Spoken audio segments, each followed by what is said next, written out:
وزیر اعلیٰ خیبر پختونخوا علی امین گنڈاپور کے خلاف درج مقدمات کی تفصیلات سامنے آ گئی ہیں۔ پشاور ہائی کورٹ میں وزیر اعلیٰ خیبر پختونخوا علی امین گنڈاپور کے خلاف مقدمات کی تفصیلات سے متعلق درخواست پر سماعت ہوئی۔ سماعت جسٹس صاحبزادہ اسد اللہ اور جسٹس صلاح الدین پر مشتمل 2 رکنی بینچ نے کی۔ درخواست گزار کے وکیل عالم خان ایڈوکیٹ نے عدالت کو آگاہ کیا کہ وزیر اعلیٰ علی امین گنڈاپور آج اسلام آباد میں موجود ہیں، اسی وجہ سے عدالت میں پیش نہیں ہو سکے۔ سماعت کے دوران عدالت نے مختلف اداروں سے رپورٹس طلب کی۔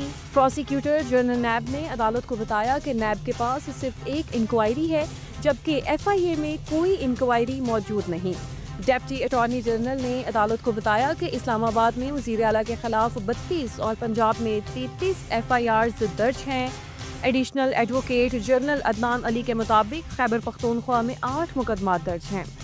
عدالت نے ریمارکس دیے کہ پھر اس درخواست کو نمٹا دیتے ہیں، تاہم درخواست گزار کے وکیل نے موقف اپنایا کہ مقدمات مختلف شہروں میں درج ہیں، لہٰذا 2 مہینے کی حفاظتی ضمانت دی جائے۔ جسٹس صاحبزادہ اسد اللہ نے ریمارکس دیے کہ وزیر اعلیٰ ہونے کے ناطے انہیں 40 دن کی حفاظتی ضمانت دے رہے ہیں۔ اس دوران انہوں نے یہ بھی کہا کہ اگر 1 مہینے کی ضمانت دیں گے تو 2 مہینے مانگے جائیں گے۔ عدالت نے علی امین گنڈاپور کو 23 مئی تک حفاظتی ضمانت دی ہے اور درخواست نمٹا دی۔ پشاور ہائی کورٹ میں پی ٹی آئی رہنما فیصل جاوید کی مقدمات سے متعلق تفصیلات کی درخواست پر بھی سماعت ہوئی۔ جسٹس صاحبزادہ اسد اللہ خان نے کیس کی سماعت کی۔ ڈپٹی اٹارنی جنرل نے عدالت کو بتایا کہ فیصل جاوید کے خلاف 16 مقدمات اسلام آباد میں درج ہیں۔ عدالت نے فیصل جاوید کو 2 ہفتوں کی حفاظتی ضمانت دیتے ہوئے نیب اور صوبائی حکومت سے رپورٹ طلب کر لی۔